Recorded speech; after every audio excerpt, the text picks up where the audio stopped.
Welcome to Founders Unplugged, hosted by Greg McCallum. Long-form, honest conversations with founders and entrepreneurs from around the world.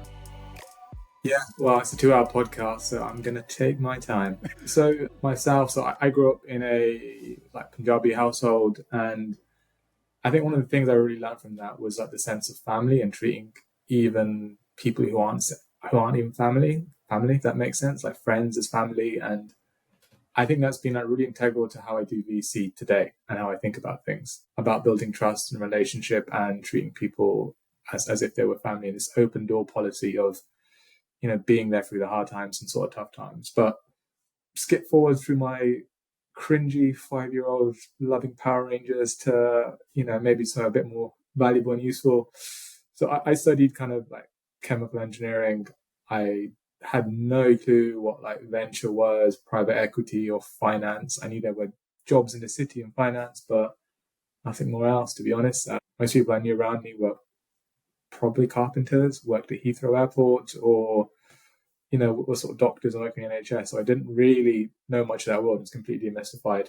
And again, nothing wrong with those jobs at all, but it was a complete black box, which at times I think I started off my career in venture of God, I wish I had a different background. And now getting a bit older with a couple more grades, I'm really glad I'm kind of who I am and sort of, found my feet within venture. So I did chemical engineering, kind of worked in kind of small biotechs, large manufacturing. Just things didn't quite gel, to be honest. It was kind of really cool looking at really innovative stuff, but it was just really slow. It just really wasn't fast paced. And yeah, it just wasn't quite for me. And plus, you were often in the middle of nowhere. I mean, there were times where I spent more time looking at sheep than people. And that's what I'm going to say. Anyway, I sort of jumped from pharma to energy industry and stayed in countless Premier Inns. So my least favorite color is purple. It's also 13 steps to the toilet in a Premier Inn. I chose the wrong t-shirt to wear today. Yeah. I'm really sorry, Greg. It's a different shade of purple if you feel it. It feels like okay. But yeah, as a result of that, I did a huge amount of reading. Kind of just got involved with that whole I found finance kind of interesting. Sort of kind of found it really quite kind of interesting space. I did a lot of reading. So actually I read 2 books, what they teach you at Harvard Business School and what they don't teach you at Harvard Business School, hoping I would learn everything.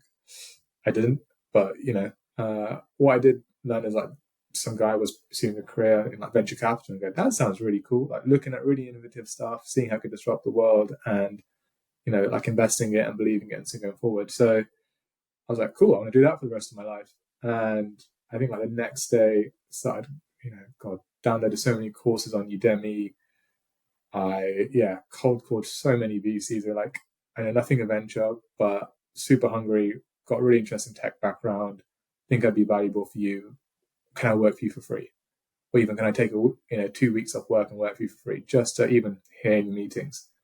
Yeah, that went down like a lead balloon. I would not recommend that at all. So, but others may have a different response rate, so go for it. But I got pretty good at cold sales, if I'm honest. There's a point where I was calling people up and they were if there's email out there, and I'm yeah, but if you're going to reject me, then reject me to my face, right? So anyway, I sort of told a load of friends of what I was doing and joined a couple of accelerators in my free time, leveraged that experience, did the Future VC program, which gave people from underrepresented backgrounds kind of a shot in venture, and managed to somehow land an internship at a fund.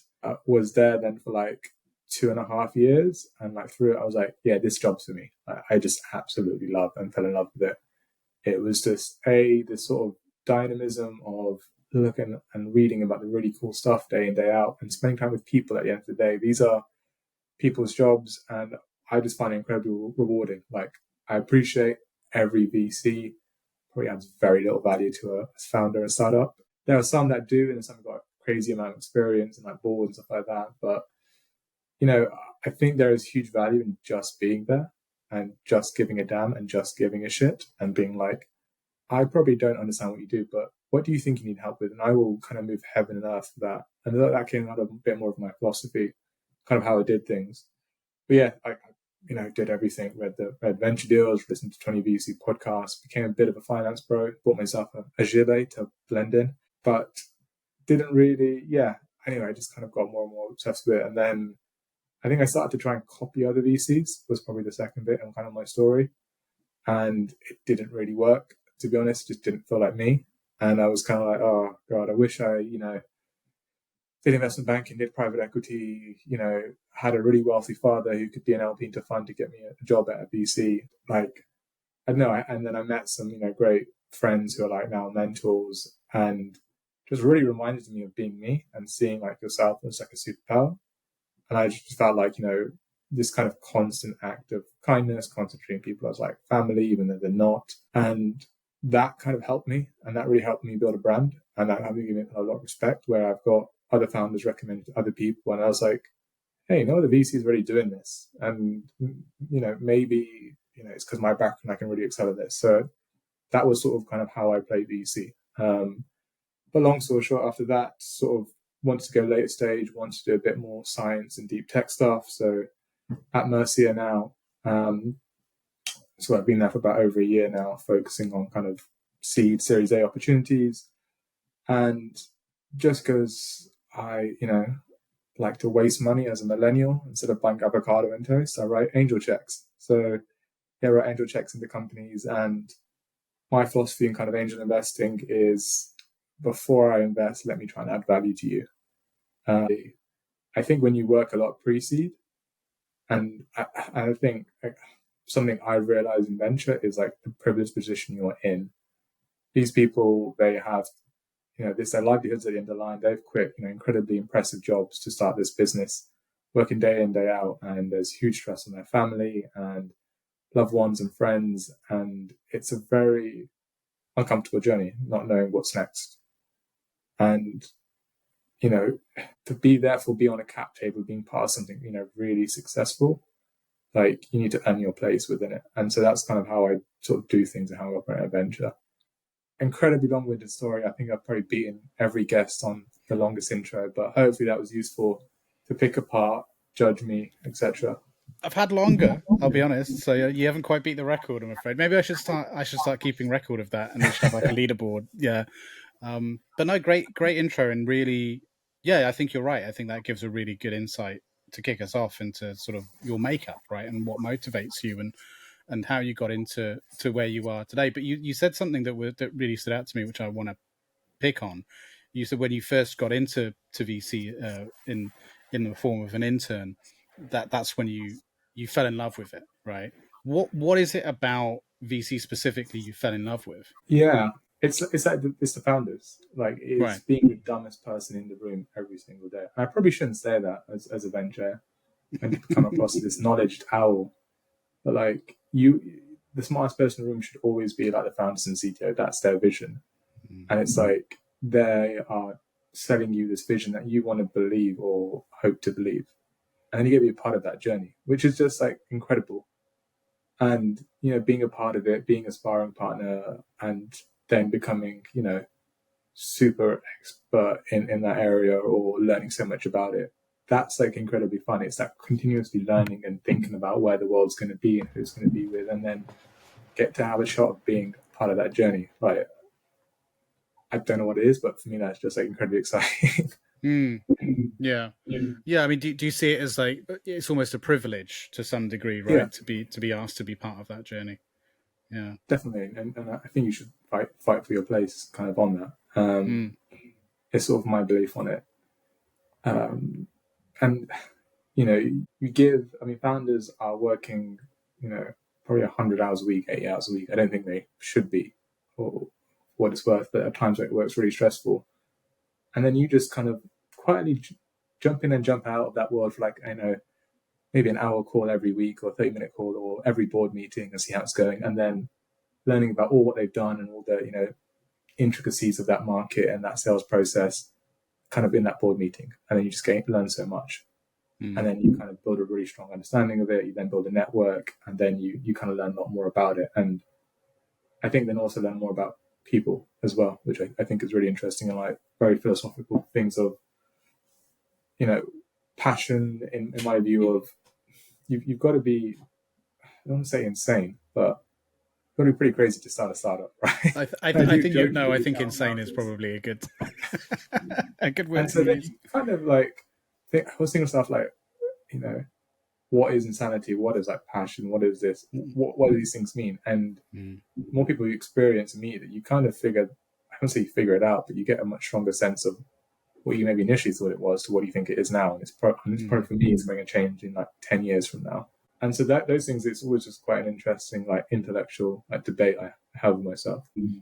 There's a kind of infectious delusion that I think founders have that which is quite it's infectious. It's quite good to be around, isn't it? I mean, that's why I love going to startup events as well. Like just being surrounded by people like that in a room, just being it's just it's motivating, and there's something about like you say, the passion, the way that they talk about that problem, where if they're really good at articulating it, can get you like, fucking hell, I want to get involved. How can I help you with this? Sign me up.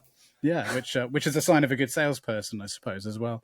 But yeah, so look, I one of the reasons why I've wanted to get more angels and VCs on this show in recent months as well, hence reaching out to you and so on, is and having others on more recently and more in the pipeline too, which I'm really excited about, is that, as you know, I speak to a lot of founders in my capacity as an advisor and all other reasons, as a bit of an angel and everything else, a bit like you, and I get asked a lot of questions about what makes VCs tick and what makes angels tick and what they expect and this and that and that. And my answer is usually the same. I mean, I think there are certain things that are expected to be seen on a sort of more fundamental basis. But ultimately, my answer is usually the same, which is everyone's different. Right? They are just people. And this is kind of to prove that investors are just people, because we seem to have put them on a bit of a pedestal in the startup ecosystem. And at the end of the day, just like the rest of us, just making our way through life and trying their best to have some sort of positive impact on the world, find meaning, everything else, right? What do you think are some of the biggest misconceptions about angels, VCs, that you kind of are in tune with? Yeah. So I think one of the often misconceptions of it is that there's this sort of you've got to get the warm introduction and stuff like that. I think there's still a point, but what I've seen over the last 2 years, and what I even do, is like I cold outreach to founders, and I actually think the dynamic is like incredibly shifted. Like we've got so much like money going into venture, where people are building like ML models to detect, people who haven't even left their jobs, potentially could leave their jobs, but are super impressive, and speaking to them then. And so I think the power a lot is, with people who are building really great businesses, they just keep on focusing on building that. And I think investors will come to a degree. And so I probably should caveat that to a point where if you have a quote unquote unconventional background, you just won't be picked up on kind of those sorts of things. And that way you do need to kind of get those warm introductions, stuff like that. But, the more that we're interconnected with like LinkedIn and all sorts, and PitchBook and Bohurst and all those good things, you'd be surprised how quickly people find out about you. I remember I jokingly told a founder, it's actually a good friend at this point in time, I was like, just change your LinkedIn thing to stealth startup, whatever you're building. And he actually did. And he messaged me. He's like, he had about like 8 VCs reach out to me. So, yeah, because it's part of the search criteria, right? Yeah. It happens. And like you said, it helps if you have that background, but you can sort of artificially create the being on people's radars. There are ways of doing that. Whether that's just by content creation, by speaking with people, networking, whatever. That's how you get on people's radars, so that when you do eventually announce something, or you are marking stealth startup, then people notice, right? I think the second bit is people assume that VCs are right, and like especially when we give like feedback. Yeah. And don't get me wrong, we have to make. We are hopefully very good at best educated guesses. That's what we're paid to do and paid for our opinion on things. But I think I can say the founders who just get really upset and go like, oh God, I'm getting feedback on this VC said I should do X, and so therefore I'm doing X. And like, look, that's just one data point. all right, if you've got maybe 40 VCs or 30 VCs selling the same thing, that's very different. And like, we're often never right. And this is the thing I find like so like bizarre by it is we're trying to predict something 7 years in the future and then trying to be right about it. Imagine like writing a lottery ticket now, and it's valid for 2031. Hi, a friendly reminder to share this episode with your network, like, and subscribe. And if you are feeling really supportive, please consider reviewing the show on the podcast platform of your choice. It all really helps support what we do. Thank you. Now back to the show. That's kind of what we're playing, which is a bit crazy to think about. Obviously, you get in later stages and the dynamic's slightly different. And so I wouldn't worry too much about kind of what VCs think on your sort of business. There is a way to play venture, and I would, heed what they're saying about that. For instance, how difficult it is to raise, because that's what we are very good at. My role is how do I get as many seed companies to Series A? But that's kind of it. So I wouldn't worry too much about VCs giving you feedback. I think worry if a lot of people giving it to you. I'd worry about it if there are people within your industry or network who has that experience are giving you that feedback.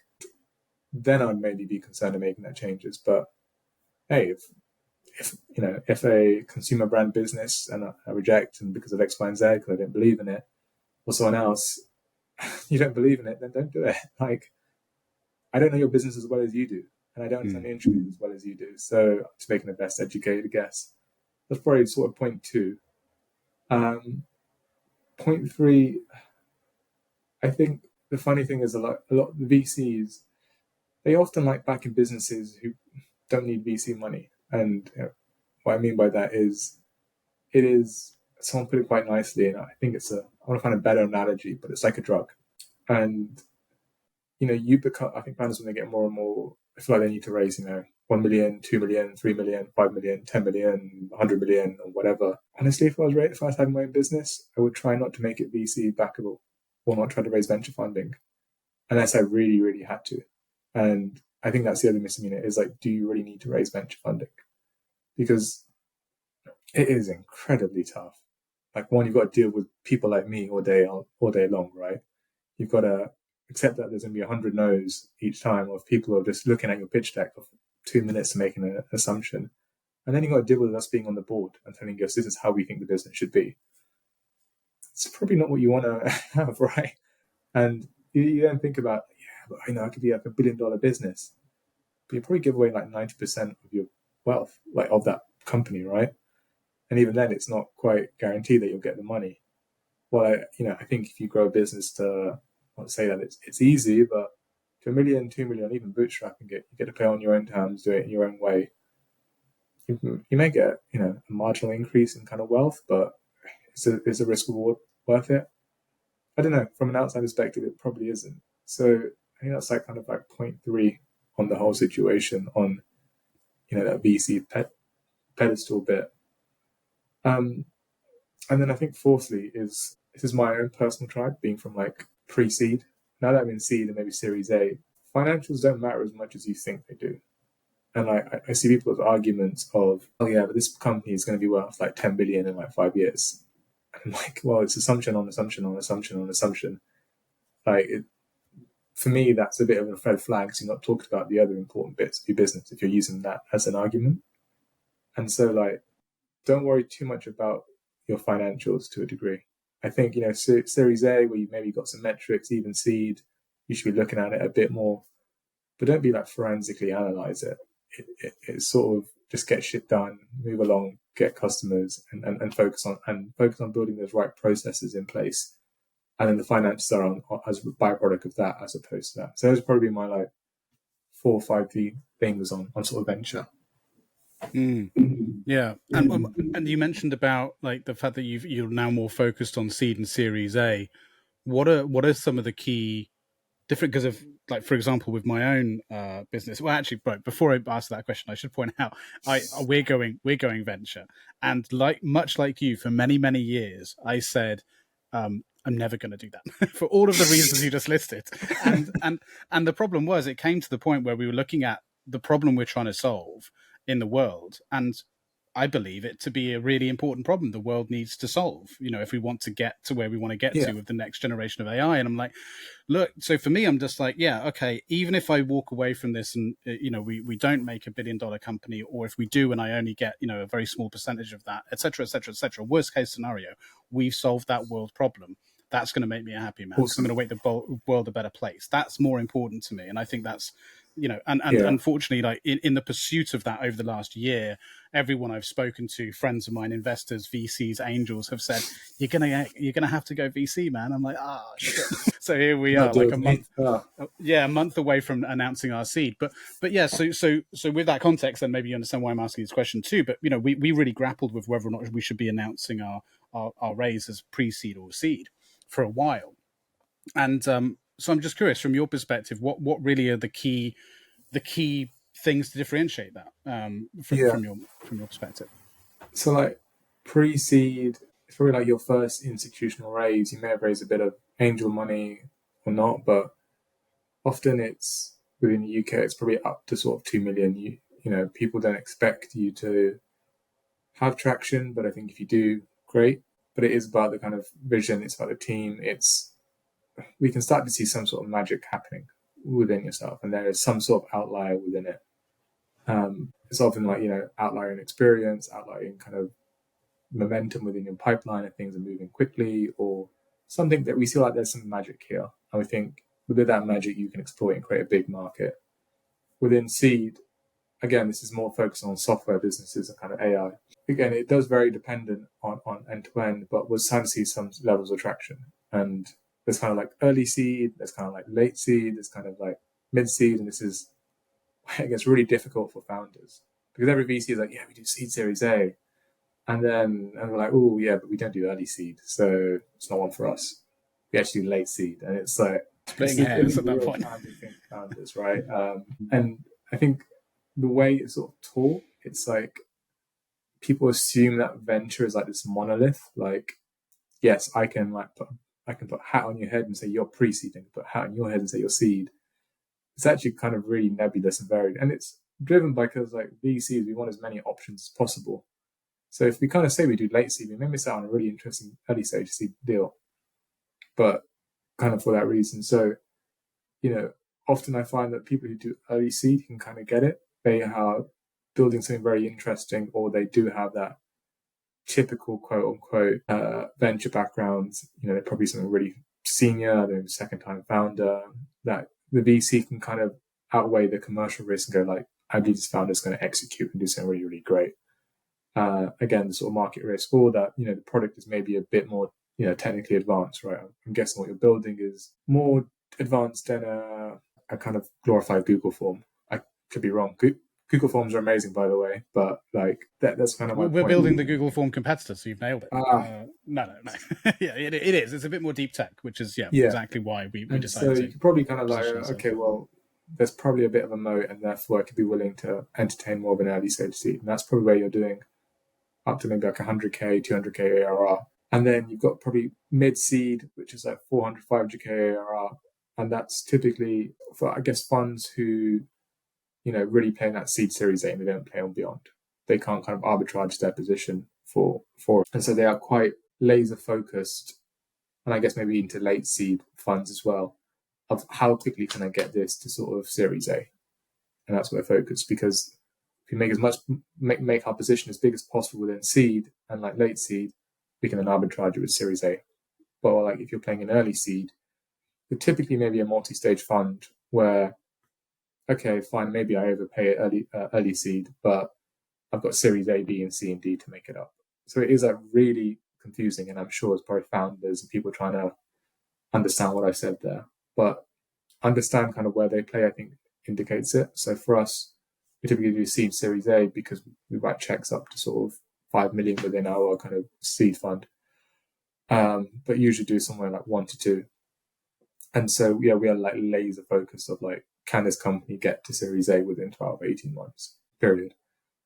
And Series A is kind of more often, I don't want to say you found product market fit, because like, I just hate that term, and to a really like large degree, just because I don't really know why it's become a thing. like, why, like, yeah, you've had found product market fit. I was like, well, do you know what product market fit is? And then, one VC will tell me one thing, another one will tell me a different thing. So no one really knows what it is, but we know that we need to have it, which I just find like really like bizarre. And then the sort of second bit is, well, you could argue that the product market fit, I think, came like Reid Hoffman, who was like LinkedIn, and it was about blitz scaling, which was maybe like a zero interest phenomenon where like AWS credits were cheap, computing was cheap, where you could actually blitz scale because you could basically then just chuck in a load of money into this business and it would grow really, really quickly. Or that's more suited to more towards consumer businesses where you could just put a load of money and it would grow very, very quickly. Now we're in 2024 where things are kind of expensive. Can you even blitz scale to first onwards? Therefore, does it really matter you have product market fit? Is my sort of tripe with it. And that's my opinion. Other VCs will have different views on kind of what product market fit is. But assuming you want to go for masses, product market fit, I think people are looking somewhere between like 1.5, 2 million. You're growing really fast, you've got good economics behind it. And so thinking about your seed is like, how quickly can I get to 1.5, 2 million effectively within that? And have I got a narrative to get me there? Really long answer to your question, but hopefully that is useful. Yeah, definitely. I mean, I would ask as well, like you mentioned about the term product market fit being a bit of a confusing one, as well as these other terms like pre-seed and seed and so on. I would add that I think the word traction is also another one that is misleading quite often. I talk to a lot of founders about that because traction, at least in my mind, and maybe you have a different opinion, but my mind doesn't always mean revenue. And especially depending on the sector that you're in, can mean vastly different things. I mean, the traction you would expect to see in deep tech versus B2B SaaS versus biotech, etc. I mean, it'd be different across the board. Yeah. So that's a quite a complicated one. Like for us as well, that's again like just being selfish and thinking about our own startup, for example. Traction is very different for us. So we're pre-revenue. It's very different for us than it will be for other businesses. What's your view on that? Do you take a different view on that, or is that broadly speaking where you land as well? So I think speak to the investor, and I think speak to the investment committee. And this is probably another thing I really learned about venture. If you ask a direct question, you're never going to get the response you want. They're always like, well, we're trying to suss each other out, right? Yeah. And so I'd ask, okay, what sort of deals have you done within like deep tech or within AI? They may go, done this or done that. And so what made you want to do it? And they may go, oh, well, because it was doing 500k ARR, or maybe I was doing 600k ARR. You then know that that's how that investor's going to think about it, and what that sort of traction piece is. Or like, they were a deep tech business or an AI business. Deep tech fund or an AI fund, they may be thinking differently. Go, well, we did this deal, but we had spoken to some really highly qualified industry experts who thought this was the next big thing. Therefore, that was traction for us. They had a really big pipeline load of banks, and banks don't normally like to talk to startups. So, I have my own opinion, but that'd probably be my advice on how to founders suss out what VCs do. Well, what's your opinion? That's what we're here for. What's your opinion? Yeah, sorry, for my opinion. I'm trying to help people rig the game. I've just got to quickly interrupt this episode for a quick announcement, and that is that if you are a tech founder, a CEO, a business owner, well, the chances are that's probably why you're listening to this show. It is called Founders Unplugged after all. And if that's the case, then you really need to listen to what I've got to say. So look, as someone that's been in the tech startup world now for a very, very long time, and as a founder and worked with lots of businesses globally, working in those companies has taught me a really big lesson. And that is that finding the right tools for your team can truly change your business. That's why I'm really excited that today's episode is sponsored by Deal. That's Deel. It's an all-in-one platform for global teams. Deal is designed with the needs of a global workforce in mind. Seamless contract signing, easy expense uploads, in-platform time-off management. They can handle paperwork, exchange foreign salaries into local ones, and ensure compliance with local regulations, and loads more. Plus, its customer support team is available 24/7, and that is really, really important. If you're ready to see how Deal can transform your global operations, head to deal.com. That's DEEL.com to book your demo today. So thank you so much for Deal for sponsoring today's episode. You can use the link in the description or the QR code on the screen down there somewhere. And now we'll get back to the episode. It's good. We want to take that too. Yeah. So I think it all matters. You're right. The first point you said about like context of where you're at. Well, I can have my own view on venture. I've got to play within the game of venture, right? And I've got to think about what do Series A funds look for, or which are Series A funds I can pitch this to. And for like B2B SaaS, right? If you're coming to me at like $1 million ARR or like 1.5 and you're asking for seed valuations, hell yeah, I'm going to do that. I literally have no risk or sort of traction with that. So, revenue just makes you far more attractive with it. It's just unfortunate nature of the game and nature of how things are played. But the other bits I sort of look for are kind of, pipeline opportunity of like, well, why is this business taking so long to get where it's got to? And if there is something, understandable and reasonable, that means that, yes, they couldn't have got to revenue yet, but the pipeline, when they open the floodgates, and do I really believe that? Oh boy, that's going to be super interesting. So particularly with like AI businesses, where, your R&D phase is going to be a lot longer than other SaaS businesses, right? You've got to train the models, you've got to tune it, you've got to, test it, you've got to make sure there's no hallucination, you've got to do kind of safety work on it. It's a lot more than, a Google Sheets form. Can I enter into fields correctly, and does it not crash when I've got thousands of people? And, can I manage huge amount of traffic from my flow website? Two very different ends of the spectrum, right, of how things are done. And so you kind of need to account for that. Like, yes, this is probably take a bit longer, but I would hope that the AI business, whatever you're building, there are like, a load of customers frothing at their teeth at the back end of this. And that it's just a matter of you and executing. And look, things aren't going to be a smooth ride, but like, can you provide a convincing argument for why they're going to convert? Is that regulatory? Is that, having design partners and they've already kind of signed up sort of pieces before? And how substantive is it? Can I speak to them, sort of thing?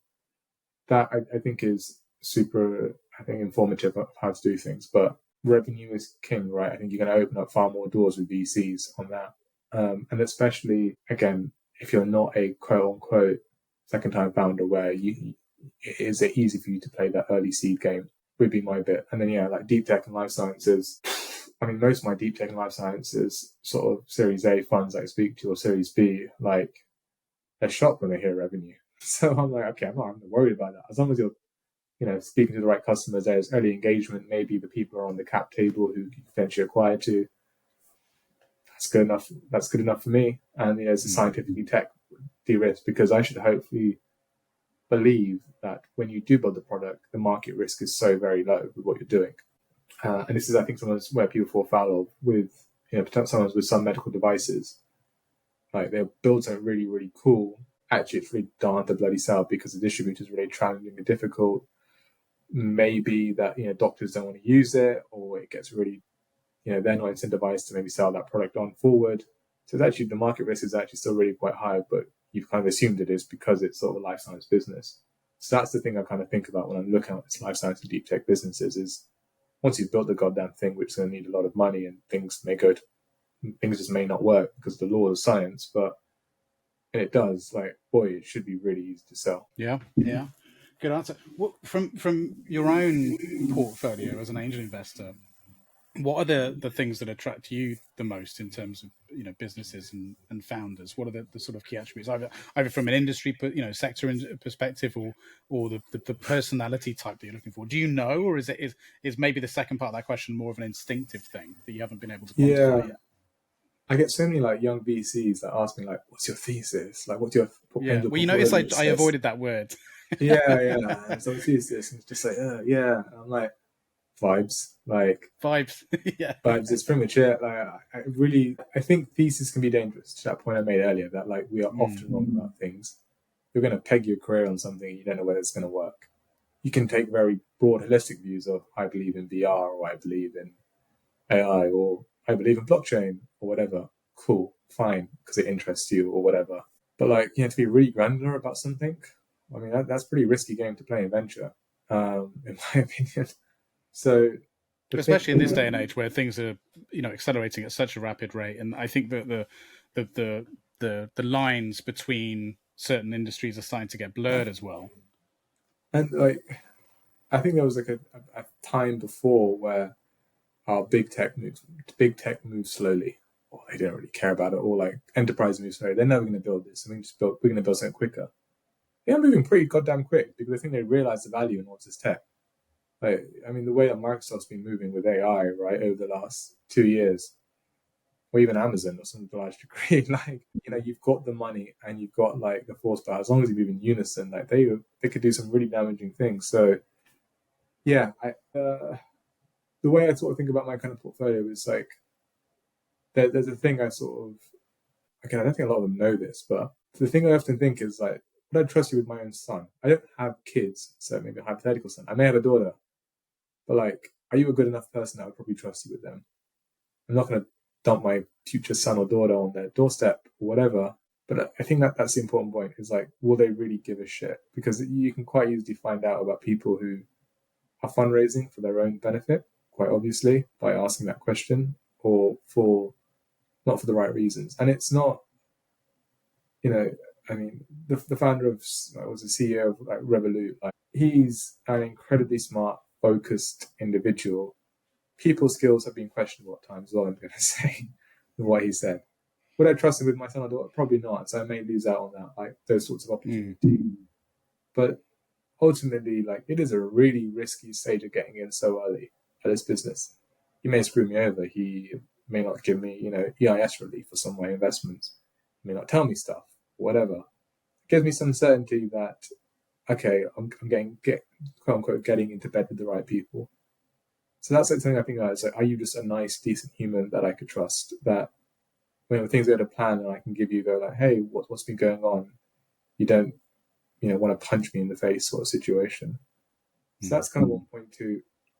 The second point is, yeah, do I feel like there's momentum behind this? Whether this is the market, whether this is like, you know, traction they've done, whether this is, you know, just sort of with the team and kind of dynamics. And so my last, I think, angel investment I did was into a company called Egregious AI, and it's all about misinformation. And for me, I just felt like, well, AI is becoming this big thing, deepfakes is becoming a big thing, misinformation is going to be a big thing. And when I had a chat with him, I felt like there was just this resilience within this person. One, I could pass over my potential future son or daughter to that person. But two, like he had this level of tenacity from him, and he just really was passionate about space. And literally, I had like one coffee with him, and then I was like, cool, I'll invest. But aside from investing, let me try and add value to what you do. So that's the other thing is like, can I provide useful, meaningful connections to these founders? Because I don't write big checks. I haven't got a Lamborghini outside. I don't live in Beverly Hills or whatever. I guess people think of sort of VCs. Yeah, I just write really small checks with what I can afford into these businesses and go, well, let me try and supplement that by adding value. With another one like Definedly, I made a lot of introductions to them and they helped them raise a considerable part of their Series A because of it. Others, you know, helped to introduce to other funds and they raise money from those funds. So that's what I try and kind of do is like, how do I add value or can I make industry contacts or networks? A strategic angel. Yeah, that's sort of the sort of point too. And then like, you know, with the VC thing, that kind of helps because then that fund's on DD on them. And I'm like, okay, I trust that fund. They probably know what they're on about. Easy ride for me sort of situation. And yeah, that's probably like it. Like, I don't think you should think overly too much as a angel because you're probably going to chicken yourself out of the deal. I actually remember one of my investments. I gave him some advice at the start. I think people asked me like, so why did you invest in that company? I'm like, I don't even know what he did, to be honest. Like, no idea. It was this incredibly like DevOps focused company. I was like, I just really liked the guy, to be honest. I just felt like I had a good vibe from him. I hear that a lot, though. I hear that a lot, and I've made investments like that, and I know other angels that have done that too. Where it's just like, you know, I've known of investments from people where they've not even talked about that. They've gone for a coffee, they've eaten something, and then by the end of it, you know, the investors just went, you know what, I'm going to invest. And it's like, I've not even pitched the idea to you. I don't care. I can just tell like that whatever it is you're going to work on, you're going to smash it because of the way we're vibing, what you've done in the past. Like sometimes when you know, you know. You know, I don't know how that investment's panning out now, but it is. It's doing pretty well. So it's 3x. So I was like, there you go. Within a couple of years. So yeah, I think actually, if you look at my thesis, I'm like, well, the ones that have done pretty well, I have no clue what the hell they've done. Maybe that's actually my thesis. just invest in sort of dumb shit and then just think about like, That's the well, not dumb thesis. shit. It's like very incredible stuff, but we have no clue what they do. Yeah. And then they pan out pretty well. So maybe that's It's like my the thesis, Russian but roulette of theses. Yeah, yeah, it works. and like for me, I have a similar thing, but it's not quite as severe as your would I give my kid to them as someone that has kids. It's more just would I go for a drink with them. I think so. You know, but you do you, man. Like you live life on the edge. I just want free childcare when I'm older. Later, right? It's expensive. Yeah. Well, yeah, that's true, I suppose. So maybe that is smarter move. That's a good plan. Yeah, because it's bloody expensive these days, I can tell you. Yeah, I mean, that's really interesting what you said though as well about some of those AI companies, like because of that, that's timely as well, right? So like what you're saying about the one looking at a problem that's just really like on the cusp. It's something that's really imminent and it's happening already. There's a timeliness to certain things too, right? That vibes that kind of to your point about vibes, that just makes you go, oh yeah, I get this. Like this is definitely on our minds right now. This is a problem that's worth solving, and it's going to become a much bigger one too. That's a huge component in these things, and I think that's easier to see sometimes than in others, which are just kind of, I don't know, good, just very solid business models. That you know what I mean? That are just don't have that sparkle necessarily. But 2 points to that is like, one, it is really just about communication, right? And it is about the kind of individual behind it. Like, do I fundamentally believe what you're saying, and there's nothing really you can do about that or not? And two, like, presented a way for me to actually make that decision. And that is part and parcel a lot of what like fundraising is. Like, can you communicate in a really concise way? Well, yeah, it's sales, right? It's can you deliver the pitch, in an effective way? Because if you can't do it to me, you're definitely not going to be able to do it to customers. You're definitely not going to be able to do that to future employees. So, like, you failed. Like, your one job is to communicate that well. That's your job as the founder at this point in time before you're actually wearing the CEO hat, right? Oh yeah, and then like to your other point, I think it's really hard to predict like technological trends. And again, this probably makes me sound like a really bad VC, but in the sense that there's so many multitude of variables that are happening at this sort of point in time. And, what stops COVID from maybe not being 3 months before, and how that maybe impacts how AI was developed. Like, it's kind of that theory on the butterfly effect with a lot of those things. But I think what is quite easy to predict is those secondary and tertiary things. So when that one big seismic shift happens, what are the sort of secondary or tertiary things that kind of happen as a result of that? And so, like, again, to that point on like egregious, like AI was coming out, I was like, oh, it's really easy to generate stuff. Oh, wait, it's really easy to generate stuff. And then realize that sort of thing. Or, virtual reality kind of became a really big thing. Oh, it's going to be really great for stuff, but it's going to be really bad for others. And so I think like that's how I think about an investor is. If you are enjoying this episode and want to support the show, please like, subscribe with notifications turned on, and let us know your thoughts and opinions in the comments below. This lets YouTube know we are doing something right. Back to the show. Okay, what are the sort of tertiary or sort of secondary effects, order effects, because of the new technological trend coming out, as it tries trying to predict that primary one where there isn't really quite a clear sense of the market of it coming out. Maybe there is, and maybe you have to do the forefront of R&D, etc. But it can be a pretty risky game to bet, because a lot of them, they are really expensive. Like OpenAI, I mean, Mistral AI, I've known friends who invest in their sort of early stage round. They are big bets to make. And like, yeah, if your fund can support it, brilliant, and it has to do it, then so be it. But it can be a bit easy to somehow pay those secondary or tertiary kind of orders of that space. Yeah, for sure. Oh, there he is. I know, and a light bulb moment there. There you go. Create that dramatic effect. Yeah. I didn't realize how dark you were in the frame darker until you turned the light on, and I was like, "Oh, right, okay." Yeah, that's really interesting. Also, what you mentioned about expense, but it just reminded me of something you mentioned earlier too about how expensive it's become now to run businesses versus, tech businesses versus before, and that's never been truer now, especially with AI businesses or every business. Because I mean, look, let's face it, every SaaS business is now an AI business, right? Let's be honest about that. That has happened now, and if you don't have AI in your SaaS, or a component of AI in your SaaS business, then what are you really doing? You're putting yourself at a disadvantage, either now or at least in your roadmap. But with that does come a very new and can be quite uncontrollable expense, with the API calls, data storage, and so on. And it's one that, for example, we've had to sit down and think very carefully about, especially given our model, which is very data heavy and data storage heavy over a considerable period of time. Yeah, it's interesting. I mean, how do you see that playing out? Because if it's going to slow down innovation, or at least to the extent that it has, like you said about accelerating fast, moving fast and breaking things, right, and changing that dynamic. Obviously, on one hand you've got that, but on the other hand you've got the AI tools itself at our disposal to help us with some of that accelerating. How do we see that panning out in the next couple of years? It's a really interesting point, and I haven't really come to a level of conclusion, so we'll just waffle on to sort of my kind of pros and cons on this.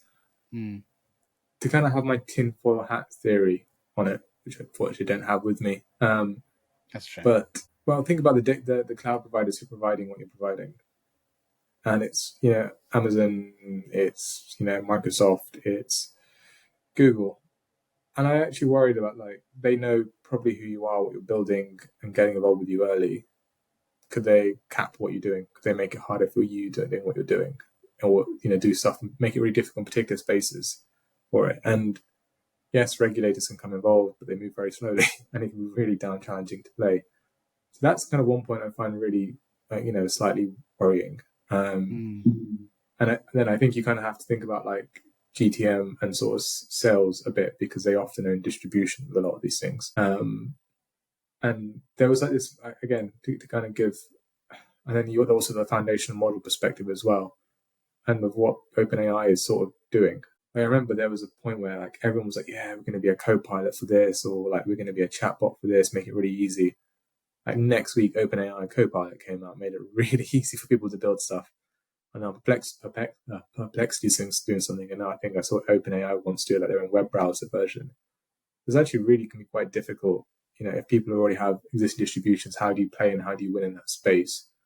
And so I think it's about the more subtle and softer things when looking at opportunities and where you can play. So that's kind of one argument is actually big tech's role, is that going to hinder innovation? Is it going to make it difficult for certain really exciting areas that they could take? So I think a lot of similar thing is the AI agent space. Because every Tom, Dick and Harry doing it, and you kind of think okay, well, is Amazon going to maybe make it AI agents really easy, or going to make it offer in their in Amazon marketplace and allow anyone to make it, or OpenAI or Anthropic, or etc. like that, make it really easy to build agentic models, and that kind of kills some of the distribution. Obviously, I think there is the value then becomes about training that, making it really bespoke, improving it, provide great user experience. There's other things where you can play, but the whole AI agent model piece is sort of level the playing field, and it then becomes about sales and doing a product-led growth strategy. But it forces people to play in different areas, right? Which I guess is the point I'm trying to make with the sort of tin hat theory. But yeah, to your point, given that software businesses, well, I would argue the biggest risk is market risk associated with them. It's how do you position it? How do you win? How do you kind of get momentum? How's it landing with the customer? What you're doing, because the tech risk isn't necessarily high, as lower. So I think any commercial person can probably build a quick prototype. Well, I'm putting a lot of faith in commercial people, but I think it becomes easier to build a quick prototype to test whether this hypothesis works, or build a feature that works really quickly. Because you can again build stuff on GitHub a lot more quickly. You can, maybe just even ask OpenAI to create a really quick Python script for whatever you're building. And so I guess you can kind of iterate and learn fast that way.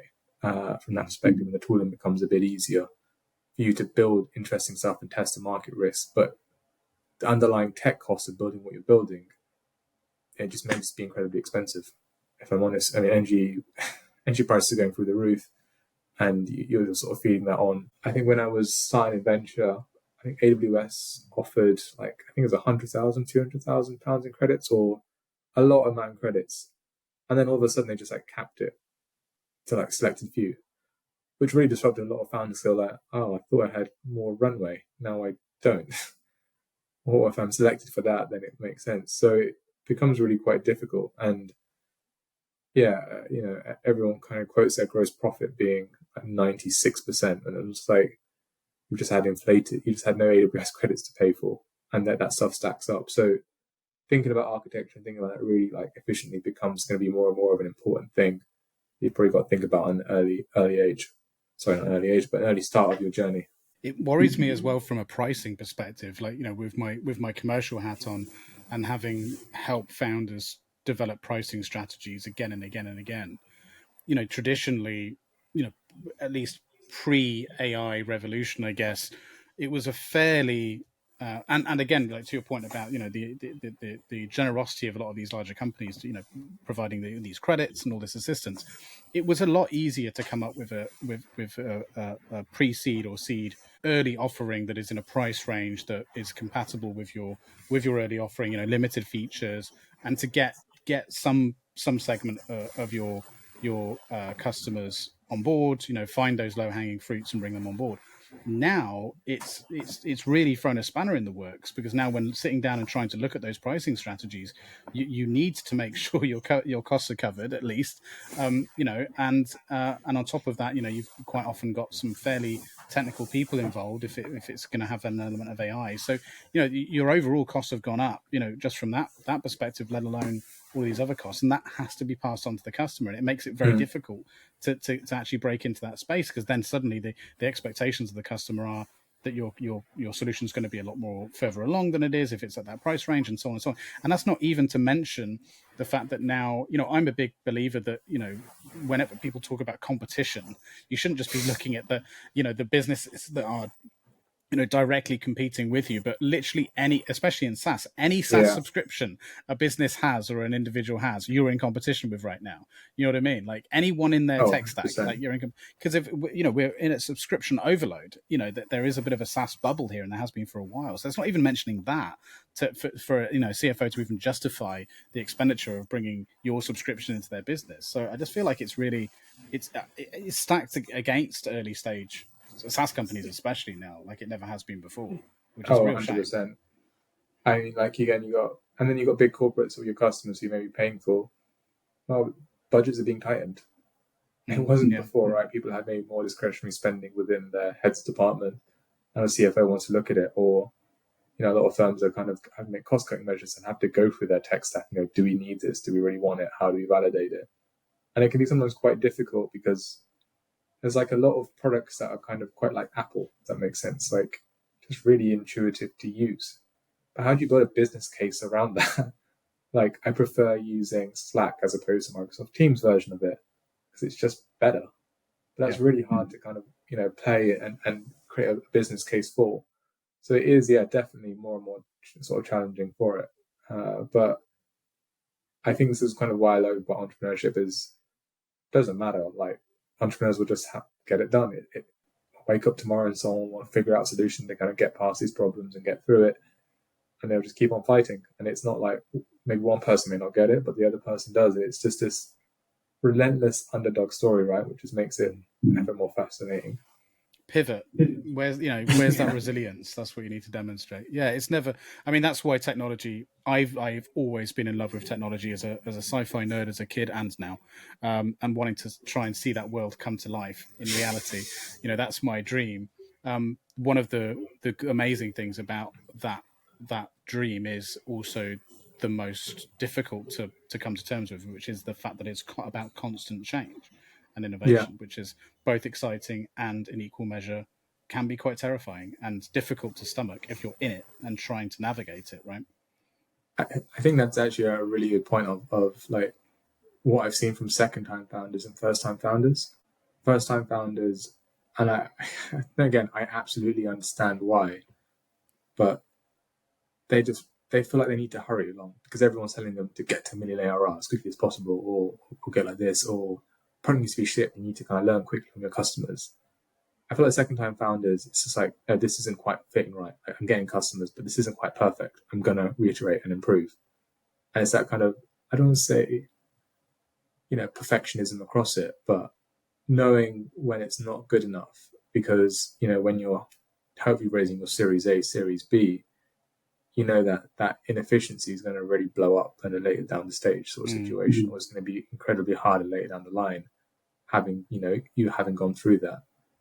And that's what I find like amazing by some founders. It's like, this is not quite perfect, but I'm not going to like worry or have my hair on fire or just, have a jerk reaction to that kind of situation. Is this going to land perfectly? Is this going to land how I want it to work? And is this, fitting really quite well to set me up for success later?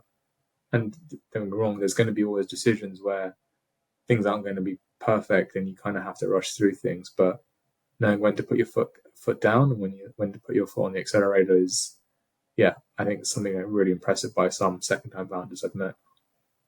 It's a tough skill. It really is a tough skill to master, because of it, and that's a problem, an issue I've always had with that phrase of move fast and break things as a whole, is it doesn't really cover it. It is actually more about that analogy you use there of knowing when to put your foot on the brake and knowing when to put your foot on the accelerator. You need to move fast and brake fast, and break things and fix things. It's not a simple. It's not all one-sided. I think the kind of move fast, move things and break fast. I think even like Mark Zuckerberg, and I attended like Connect Ventures. They did like this thing called I think it was like Founders Day or something like that. And there was someone from Facebook who used to work there. Because like Mark was like incredibly obsessive about the real small things, to you don't even realize by it. And so I think his belief on move things and break fast was getting to that pursuit of like, this needs to be better, this can always be better, this can get better within this period of time that we've got, that constant pushing for it. So that's where I think things always have context, and I think that's probably the context behind things. Yeah, exactly. And which is why I'm really as you know, I'm known as the no bullshit advisor, and part of that is I really can't stand the kind of off the shelf kind of advice, and why I like this show to be as long as it is, because I think things need room. They need room to breathe, and they need context. And every founder is different. Every one of their situations is different. So is their business, the market, everything. And so as much as you can listen to kind of the basics, ABC, how to do things, at the end of the day, I think people need to trust their gut, more than anything else, and 100%, and surround themselves with people smarter than them, ideally. Yeah. I 100%. I think there's gonna be people listening to the show and they're just gonna be like not agree with what I say at all, and that's like totally cool. And then maybe some people that kind of resonates, and that's kind of all that I really hope for right from this show. A new way of thinking of things, a new way of seeing things. Exactly. Yeah, exactly. Well, look, we've already managed to get part 1 out of the way, which is insanely quick. And I've got a lot of stuff I wanted to ask you about. So yeah, that's the end of part 1, guys. For those listening and watching, thank you very much. We're going to be back in a couple of days with part 2. But in part 2, I'm going to want to ask a little bit more about what you're doing now, from the VC angle too, because I know I asked you a bit about the angel side of things, and delve a bit deeper into what motivates that, and a few other bits and bobs I got on my sleeve too. So make sure you join us for part 2. Thank you for listening and or watching. Subscribe with notifications turned on to get notified when part 2 comes out. While you wait, please join in the conversation in the comments below.